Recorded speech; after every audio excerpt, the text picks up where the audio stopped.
Welcome to Hearing from the Matriarchs. In this episode, we will be hearing Aunty Lorraine Ty's story, a proud and respected Wiradjuri elder. This podcast series is brought to you by the New South Wales Mental Health Commission and the Bagaragan Steering Committee of the Elder Women as Carers Project. The all-Indigenous, all-female committee are proud to bring you this content and hope that you can connect with the women and stories in this podcast.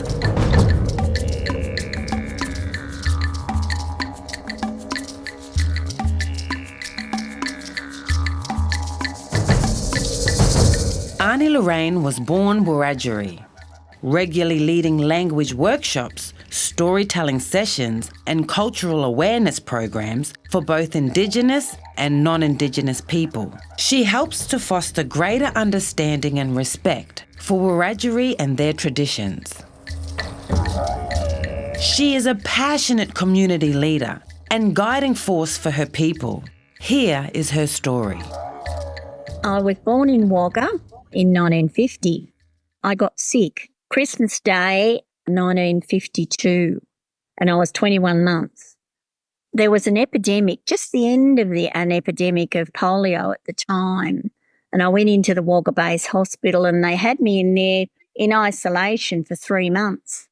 They weren't sure whether it was polio, but, you know, they sort of ummed and ahed about it. In the finish, after 3 months, they sent me to Sydney to the Far West Children's Home. So I went down there because that was treatment for polio at the time. That was in Manly, and I was down there for, I think I was close to 5 when I came back. So I stayed home for, I think it was 12 months, then went back and I stayed there for another 4 or 5 years. Then I'd come home again for 6 months or 12 months, whatever, depending on what treatment I was having at the time. When I was 14, I came home, which was supposed to be another break, and I just said, no, I'm not going back. So they discharged me.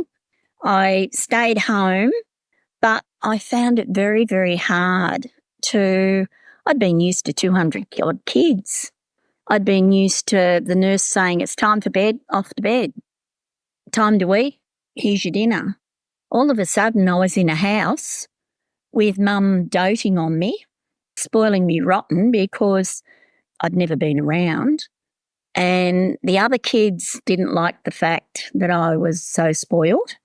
I was always the spoiled one. So I didn't really have an association or a relationship with them, but I just didn't cope with family life.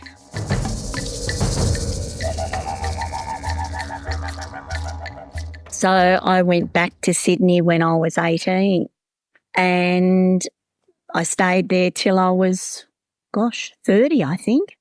And then I came back to Wagga.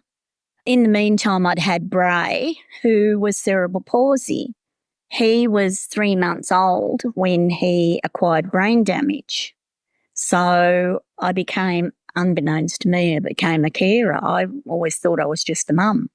But I sort of had Bray. Bray has no speech, but he understands everything. So we came home to Wagga, which I found really beaut because at that time, Ron, my partner, he was a truck driver. So he was away every Monday to Friday and then he was home of a weekend. When he was home of a weekend, I was really lucky because he just took over everything. And that was my time off, which was fantastic.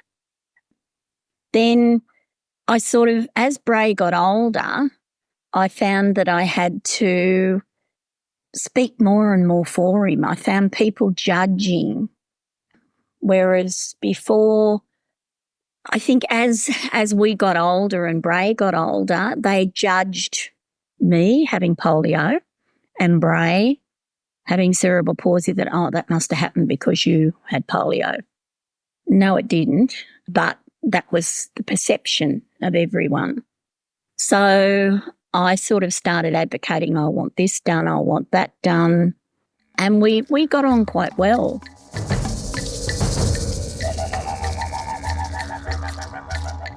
Ron was a truck driver, and then we ended up buying hotels. So we bought 3 hotels in 97, I think we bought our first one. And we ran the hotels for years. We were doing really great. In 2006, Ron sort of started to get a little bit cranky, irritable, and I thought there's something wrong, but I didn't know what. I'd say he'd go to the doctors and say to me, "Oh no, you don't have to come, I'll be fine." And I honestly thought he was. But the doctors had diagnosed dementia and he'd never ever told me. He didn't want me to know. So over the years, it just got worse and worse. In 2021, I think it was, no, 2020, I sort of thought, we've got to get out of Quinty because he was really showing signs at this stage of dementia. And he was going over to the hotel, which we still owned but had leasees in at this stage. He was going over thinking that he was running the hotel. He'd say to them, turn the lights on and, oh, you shouldn't be doing that or you should be doing this.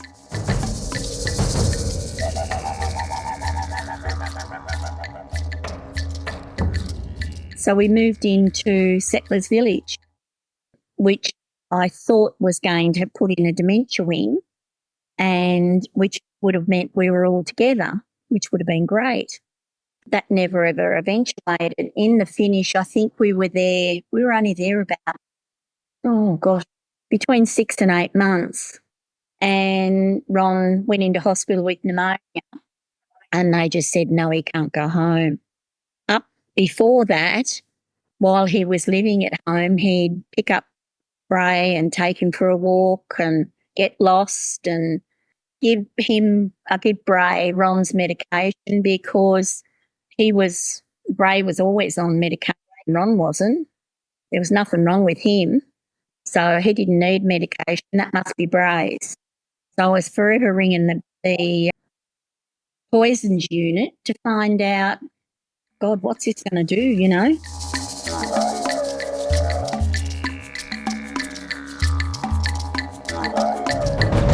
After his hospital stay, Ron was moved into an aged care home. He's been there a number of years now. Our carer's journey still hasn't finished. I've still got to jump up and down. Funny little things, but things that mean quality of life, mean dignity.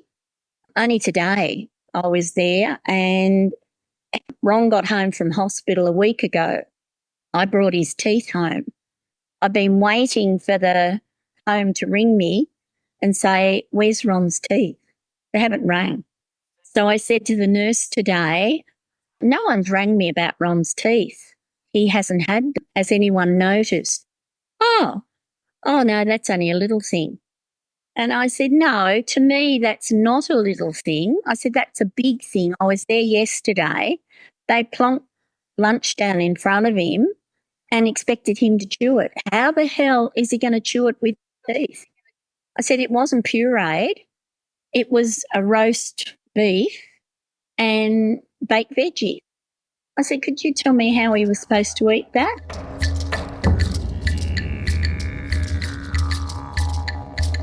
As you'll hear in this next clip, Aunty Lorraine is very proactive in her caring role. She certainly isn't afraid of a challenge. Well, after I first put Ron in there, the manager kept saying to me, oh, Lorraine, you're not coping, because I was complaining about different things. And she was saying, Lorraine, you're not coping. It's, this is how dementia is. And I thought, maybe she's right. So I signed up for a university course down in Tasmania. I did the course and that made me more aware of exactly what they weren't doing. So I went to seniors' rights. They put me on to quality control because they could see a lot of what was happening. Quality control, who was supposed to be the governing body of aged care, came in and they said, oh no, look, they have a very good name. I mean, it's got the worst name in Wagga, but it's a very good place. Everything's fine. That was okay. That was what they told me. The next thing, I think it was 2 days later, the manager left. And that is part and parcel of why they don't speak to me, because they know I jump up and down.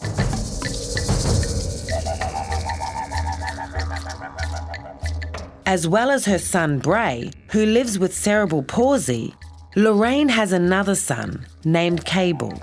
Actually, Cable at the moment, he had a epileptic fit just before Christmas and he crashed his car. So he's been off work ever since, and he has been such a help to me, because today when he rings me every day, and he rang me this morning and said, what are you doing? And I said, oh, care nurses have just rang me. They're going up to see Dad. He said, oh, I'm coming with you. So the next thing, he pulled up out the front here on his bike, because he's not allowed to drive, freezing cold, but he came with me, and it's him and the kids, they keep me sane. Aunty Lorraine has a knack for seeing potential in people, her upbringing being the lens to living and breathing equality. Back in the home, as I say, there were 200 kids, all ages. So the oldest ones looked after the youngest ones. We put on concerts, and there might be a kid there with one leg, and you'd have to dance.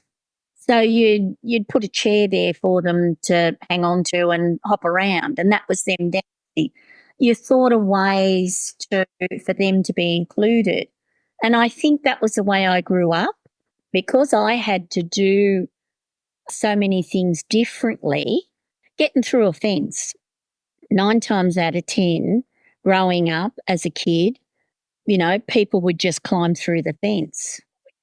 With me, I couldn't. I had to hold it down, or someone had to hold it down, and I'd go through. And I think the people I got round with just come to accept that was what I did. That was how it was. Then when I came home, my dad, he always never ever put a restriction on, no, you can't do that. It was always, you can do better than that. You've got it in you. You know that you can do better. We'll just keep trying and see what happens.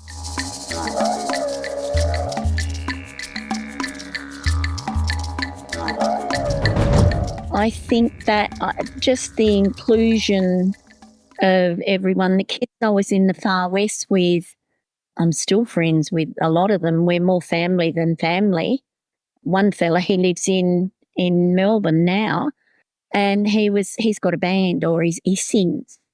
He's on crutches. He would never wear a caliper, had polio, and he invited me to his wedding. And I said, yeah, I'll come on the condition that you wear a shoe on that dangly foot, because he would never wear a shoe on his leg that had polio. And he said, but I don't like wearing shoes. I said, I don't care. You've got to look at least a little bit normal. He wore a shoe, and his wife said to me, we were only talking about it here a couple of months ago, and she said to me, it's the only time I've ever seen him with a shoe on his foot. And I said, well, it's the only reason I went to the wedding was because he was going to wear it. And that's how we spoke to each other.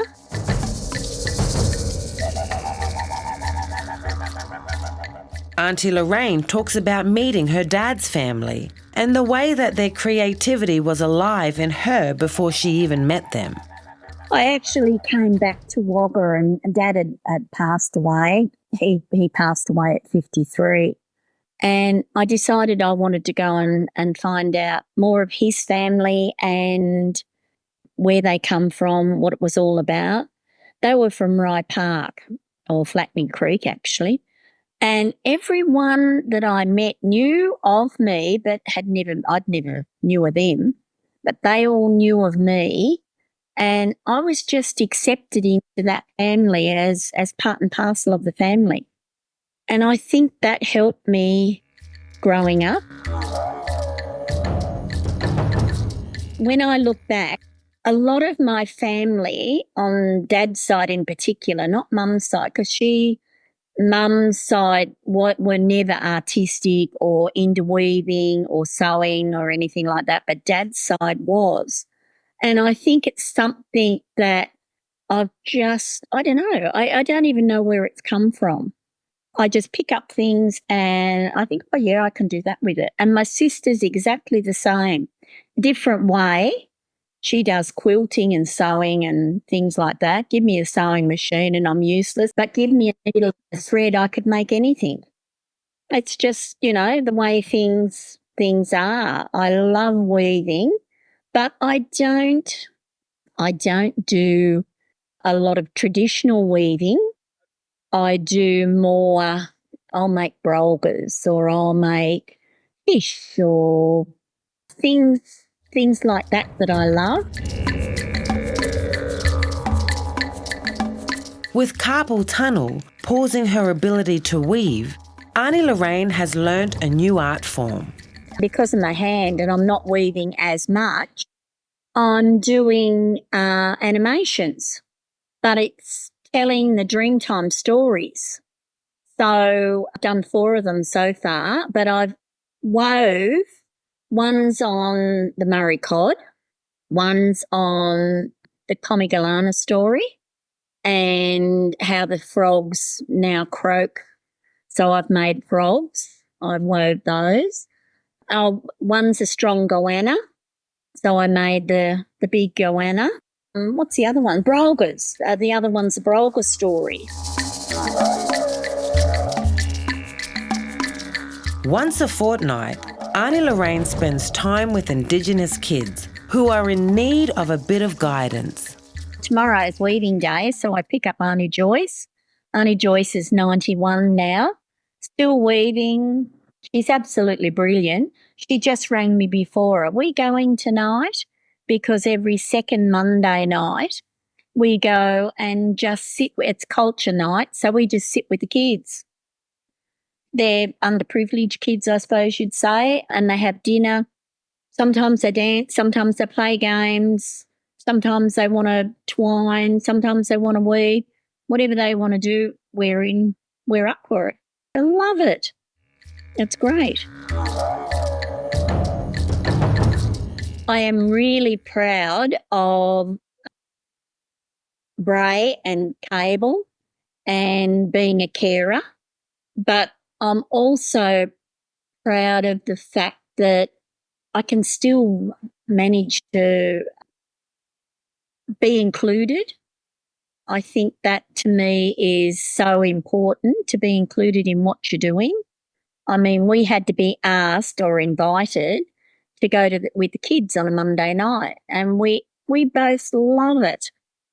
So to be actually thought of to go, I love that idea that they thought of us, which is great.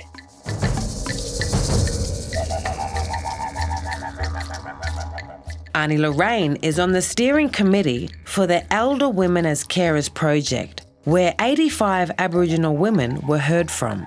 I really don't think people knew how many carers there were in the First Nations community, in Wagga community in particular. I think carers have been overlooked so much that it's not something that's come out. So I really think awareness is the biggest thing that's come out of it. A lot of them, like me, I didn't realise at first I was even a carer. I just thought I was a mum. Then all of a sudden you find out, wow, hang on, I am a carer. I think I really became a carer when Ron was diagnosed with dementia. Bray has always been, I've always looked after him. I've always been there for him, but I never thought of it as caring. I just thought of it, it's one of my kids and you look after him and that's what you do. Even though it was different to cable, well, no kid's the same.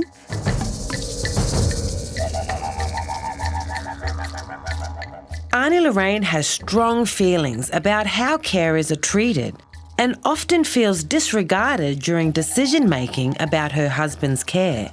The only time the carer comes to the front is when the system wants them or wants to know something that they can't get out of the person that they're client or whatever you want to call it. For instance, Ron, I went to a meeting this morning with the palliative care.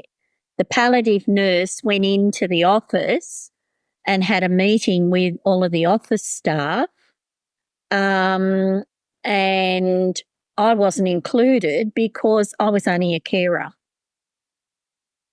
To me, that is so wrong because I should have been included to find out, okay, what is happening with him. You can't tell Ron because he doesn't know.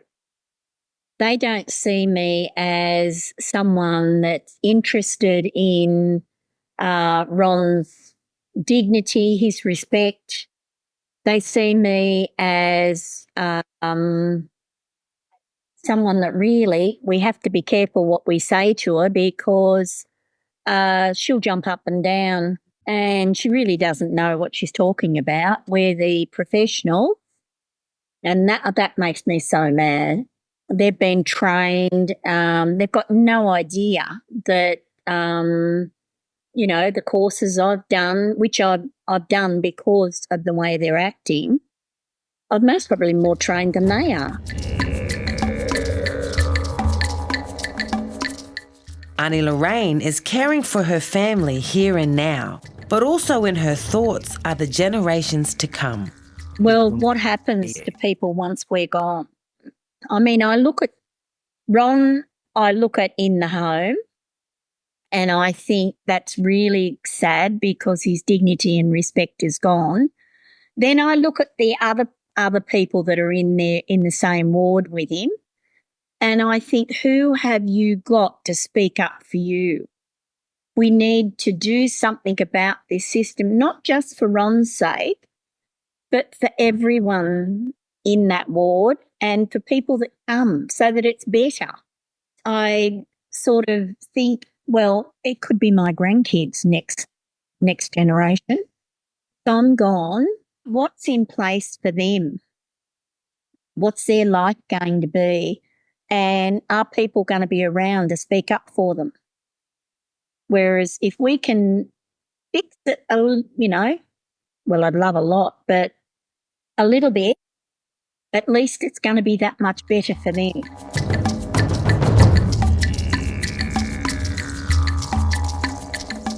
You do it because you have to, not because you really want to. I don't want to jump up and down. I'd like to be able to walk in there and say, oh, everything's brilliant. Isn't this fantastic? And just visit. Whereas I don't. Why can't we have cameras in here? Why? Do you know what I was told the other day? I asked for a camera in his room because he's very tottery now and he's had 2 fall and they've found him on the floor. I don't know for how long. They don't know for how long. So I said, okay, how about we put a camera in his room? Oh, no, that is against the staff's invasion of privacy. Now, I paid $400,000 for that room. How can that be the staff's invasion of privacy? That's his room.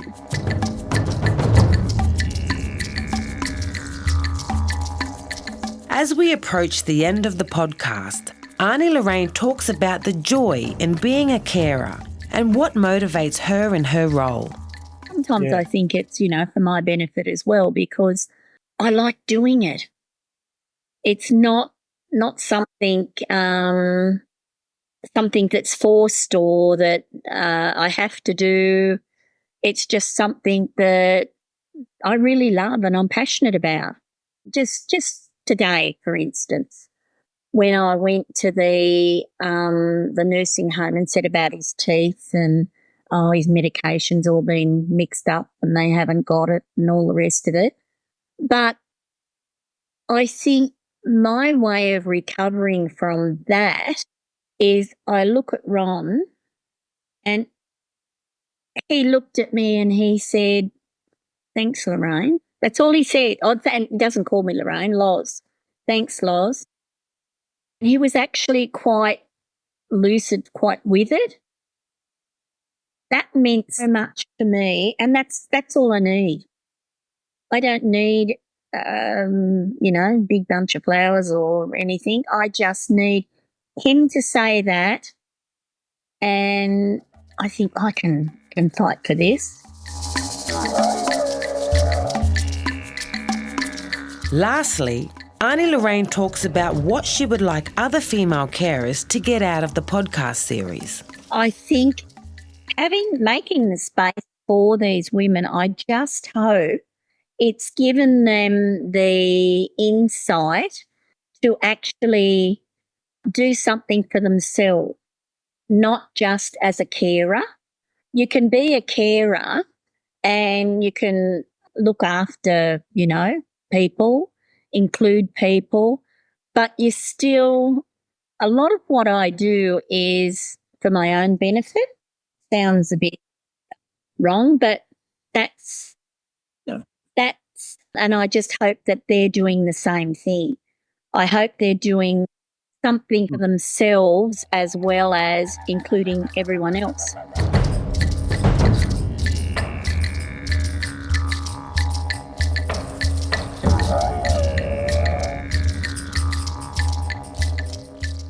That brings us to the end of the interview with Aunty Lorraine Ty, respected Wiradjuri elder and community matriarch. Sadly, Aunty Lorraine's husband, Ron, passed away in mid-2024.